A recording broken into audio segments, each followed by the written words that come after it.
Everyone, today I am discuss the seasonal papers. Okay, first question क्या था कि determine the Z parameters in term of Y parameters. Okay, तो first मैंने क्या किया, two port network का हमने फिगर ड्रॉ किया. ठीक है, उसके बाद हमने सारे डिफ़ाइन कर दिए, ये I1 है, ये P1 है, ये I2 है, ये B2 है. ठीक है, उसके बाद मैंने वाई पैरामीटर्स में इंडिपेंडेंट सोर्स क्या होते थे, B1 and B2, and dependent source क्या होते थे, I1 एंड I2. तो डिपेंडेंट सोर्स क्या होता था, इंडिपेंडेंट सोर्स का फंक्शन होता था, तो हमने इसे फंक्शन में डिफाइन कर दिया, function of B1 and B2. ठीक है, अब standard equation of Y parameters क्या होता था, I1 equal to Y11 B1 plus Y12 B2. Okay, and I2 क्या होता था, Y21 B1 plus Y22 into B2. Okay, अब इसी को हम मैट्रिक्स फॉर्म में कैसे लिखते थे, तो ये हो गया हमारा डिपेंडेंट सोर्स, और ये वाई पैरामीटर्स, और ये इंडिपेंडेंट सोर्स. ठीक है, अब पाँचवा पॉइंट हमने एक लास्ट पॉइंट डिस्कस किया था, लास्ट 5 पॉइंट हमने डिस्कस किया था. अगर हमें जेड पैरामीटर्स निकालना होता है तो वो जेड पैरामीटर्स जो है वो वाई इन्वर्स होता है. ठीक है, आप वाई इन्वर्स पैरामीटर निकालोगे तो वो हमें जेड पैरामीटर देता है. तो वाई इन्वर्स पैरामीटर्स क्या होता है, adjoint of Y upon delta Y. ठीक है, तो एडजॉइंट ऑफ वाई के लिए सिंपल फार्मूला क्या था, हम डायगोनल एलिमेंट्स को, ये डायगोनल एलिमेंट्स है, इसको चेंज कर देंगे और इन दोनों को मैं निगेटिव से रिप्लेस कर दूंगा. तो इन दोनों को मैंने चेंज कर दिया और इसे निगेटिव से रिप्लेस कर दिया, और अपॉन डेल्टा वाई. ठीक है, डिटर्मिनेंट ऑफ वाई. ओके, अब यहाँ से देखिए, Z11 and Z12, Z21 and Z22 equal to Y22 upon delta Y minus Y12 upon delta Y minus Y21 upon delta Y, Y12 upon delta Y. ठीक है, अब यहाँ से आप कंपेयर कर लो और ये हमारा आ गया Z parameters in term of Y parameters. Means Z11 की वैल्यू क्या आ गई, Y22 upon delta Y, Z12 equal to minus Y12 upon delta Y, Z21 की वैल्यू क्या आ गई, -2 Y21 upon delta Y, and Z22 की वैल्यू क्या है, Y11 upon delta Y. Okay, ये हो गया हमारा first question discussion. Okay, let's now discuss second question.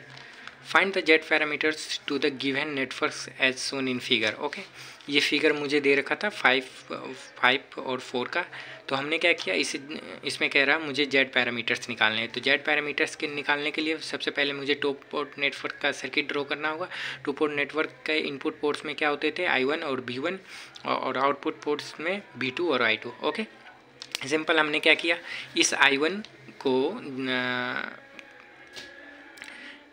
Resistance जो होता है वो एब्जॉर्बिंग एलिमेंट होता है, तो जिधर से करंट इंटर करता है उधर हमने प्लस लिया, और जिधर से करंट आउट करता है उधर माइनस ले लिया. तो यहाँ पे करंट I1 आई, इधर से करंट I2 आई, तो इस सर्किट में total current I1 plus I2 आ गई. ठीक है, तो अब हम इसमें KVL लगा दिए. ठीक है, KVL लगाए तो V1 इक्वल टू क्या होगा, प्लस माइनस. ठीक है, ये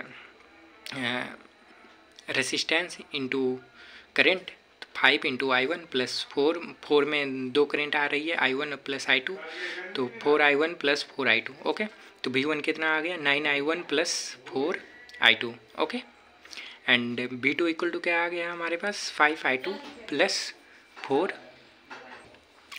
और यहाँ से हमारा इक्वेशन आ गया V1 equal to 9I1 plus 4I2. Okay, and second equation हमने डिस्कस किया गया, B2 equal to 5I2 plus 4I1 plus 4I2.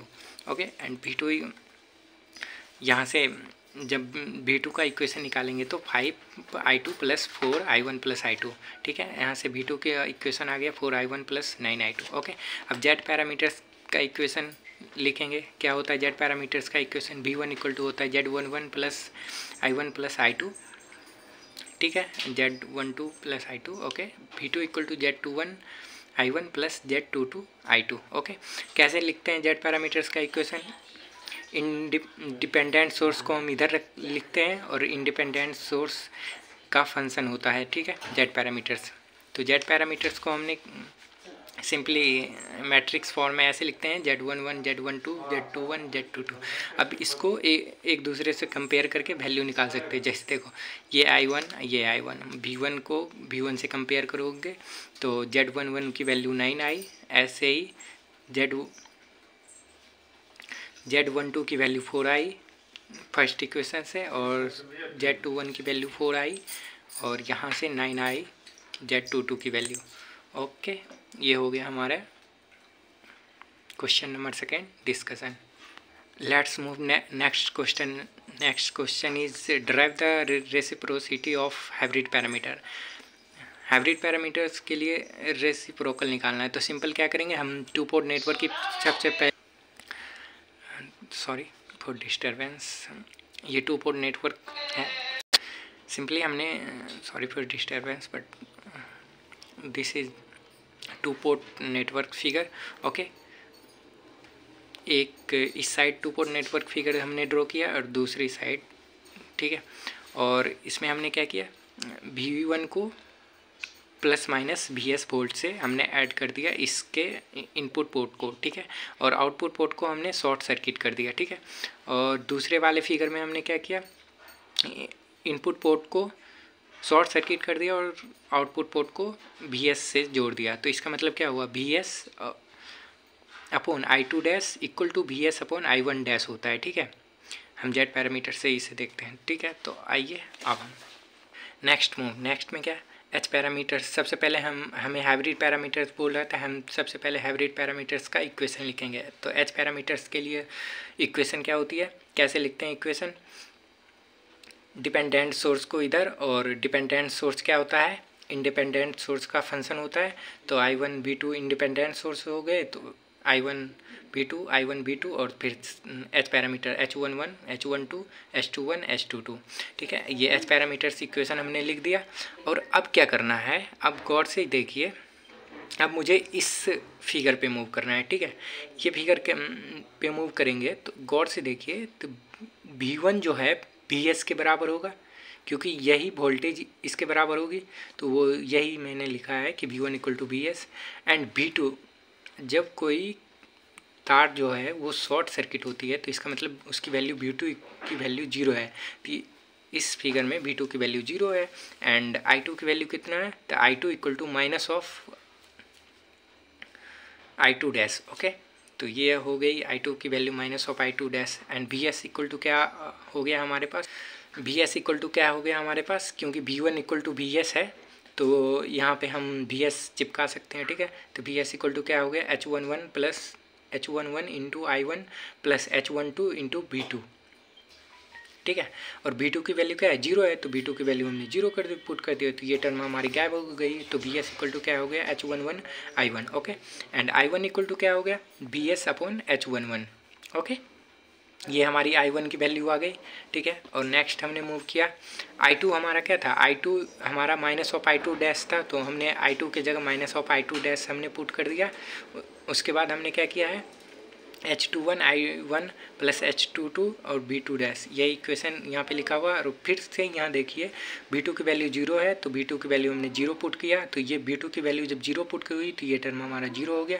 तो अब यहाँ से क्या हो गया, तो I2 डैश ये माइनस इधर इस साइड आ गया, तो I2 डैश इक्वल टू क्या आ गया, माइनस ऑफ H21 I1, ठीक है, equal to minus of H21 BS upon H11। Okay, और नेक्स्ट क्या हो गया, I2 dash equal to minus of H21 upon H11 into BS। और अब मुझे BS अपॉन I2 डैश लिखना है, तो BS अपॉन I2 डैश, इस टर्म को इधर लाएंगे तो और ये टर्म इधर आ जाएगा, तो minus of H11 upon H21 आ गया, ठीक है,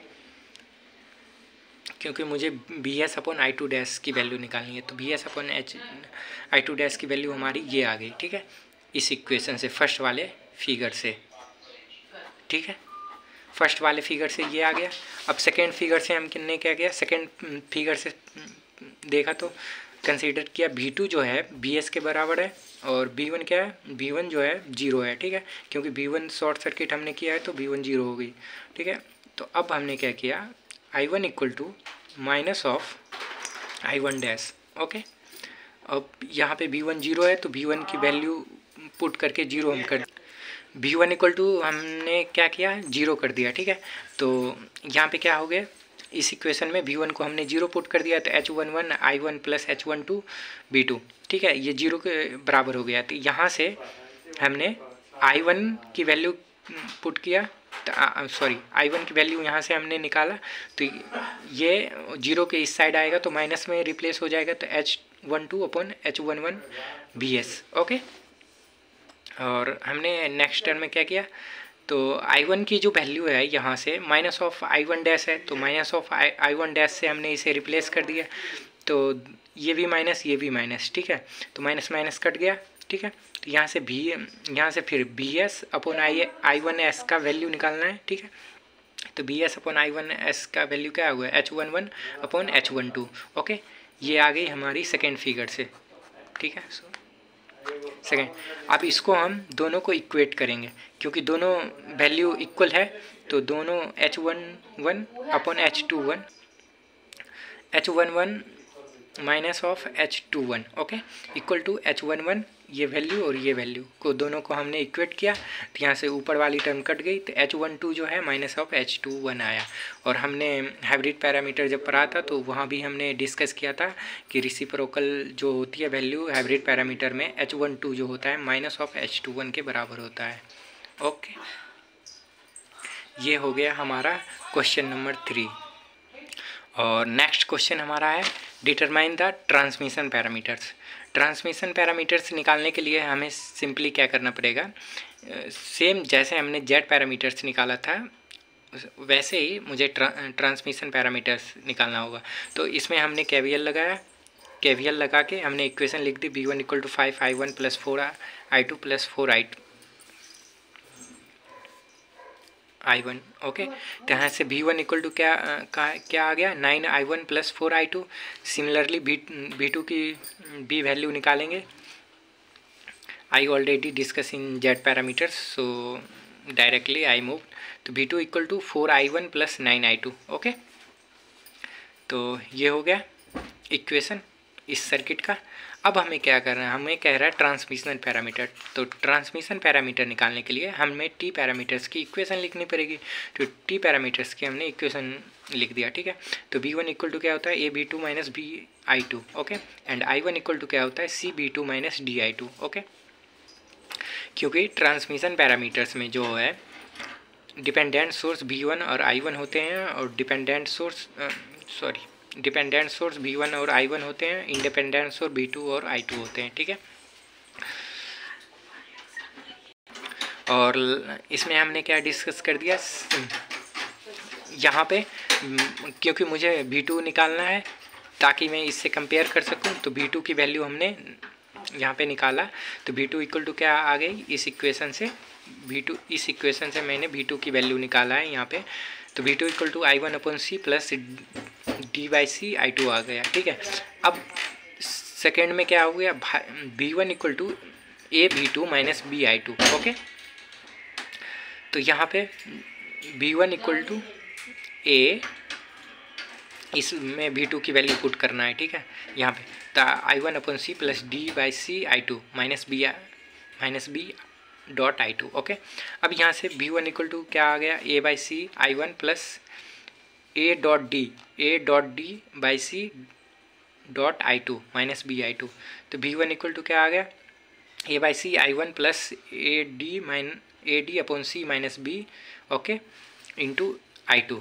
अब यहाँ से इन दोनों इक्वेशन देखिए, ये हो गया हमारा V1, ठीक है, और ये हो गया हमारा V2, ठीक है। और यहाँ से आप इक्वेशन कंपेयर कर लो, ठीक है, ये इक्वेशन है V2 का, ठीक है। और हमने कंपेयर करने में शायद गलती कर दी है। आप A/C की वैल्यू यहाँ से देखा, A/C की वैल्यू 9/4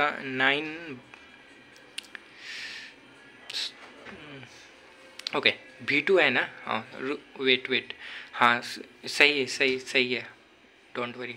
तो V2 इक्वल टू क्या है I1 अपॉन C। तो V2 equal to I1 upon C, तो इसका मतलब 1/c इक्वल टू 4 है, तो c की वैल्यू क्या आएगी 1/4, ठीक है। और d/c, तो d/c की वैल्यू क्या है 9, तो d की वैल्यू क्या आएगी 9/4, ठीक है। और a/c की वैल्यू कितनी है, यहाँ से a/c की वैल्यू 9 है, तो 9 लिख दिया, तो a की वैल्यू 9/4 आ गई। और AD माइनस बी अपॉन सी, AD/c माइनस बी की वैल्यू 4 है, ये रहा। इससे इक्वेशन को कंपेयर कर लो अगर डाउट हो रहा तो, ठीक है। तो यहाँ से b की वैल्यू आ गई हमें 65/4।